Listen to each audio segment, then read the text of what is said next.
Yeah, well, I guess I should just tell you.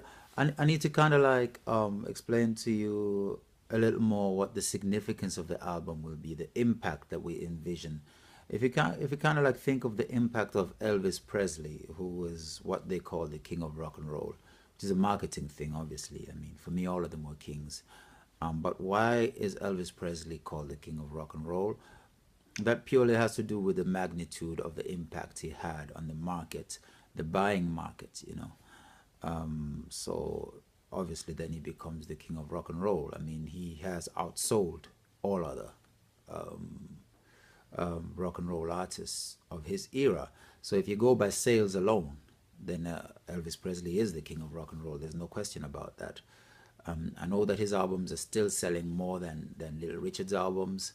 His singles are still selling more than Fats Domino, than Chuck Berry. You know, none of those people have as many sales as Elvis Presley. So there's a reason why he got marketed, and there's a reason why all of that happened. But the most important thing about Elvis Presley is how they broke down the barriers of music, and how they broke down the barriers of race. What rock and roll did socially in America is much bigger than people even care to think or understand.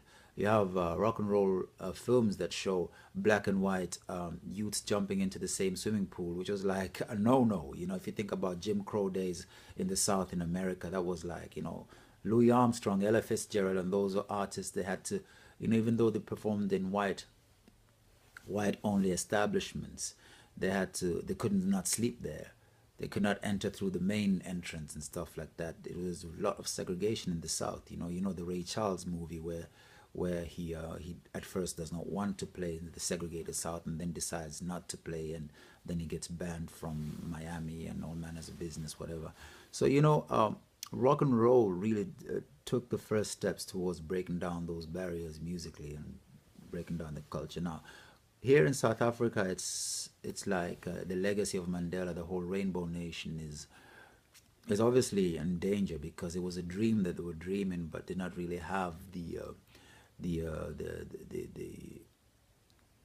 maybe not the will, because the will, I don't know, but for some reason it's not put into place the ways to actually bring that economic integration that is necessary to create the right type of rainbow nation. You know, it takes an effort, you know.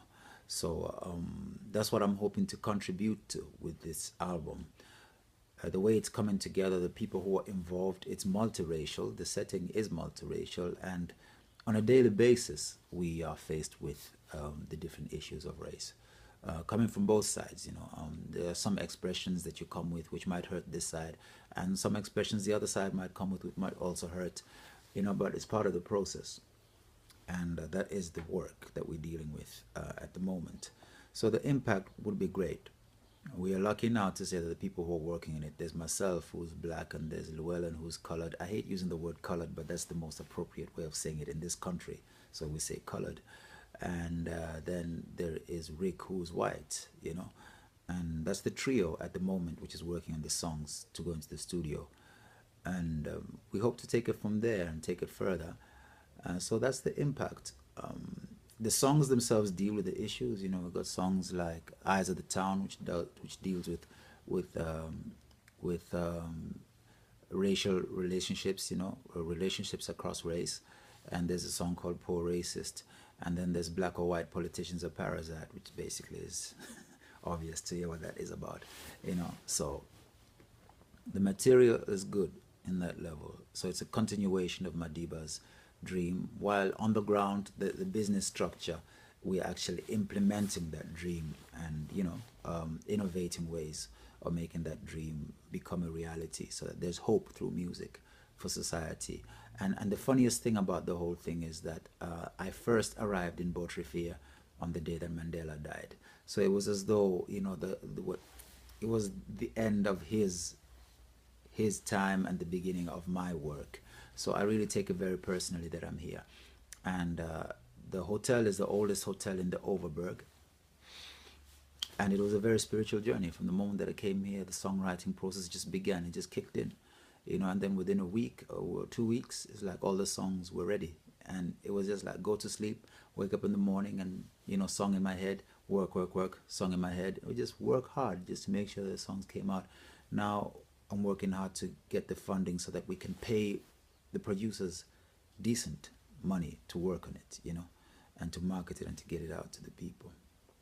So that's the significance of rock and roll revisited. So it's like we're going back to, I guess we're going back to Heartbreak Hotel, Hotel California, and all the stuff that happened in Mississippi way back then. It's happening now here in South Africa, the music.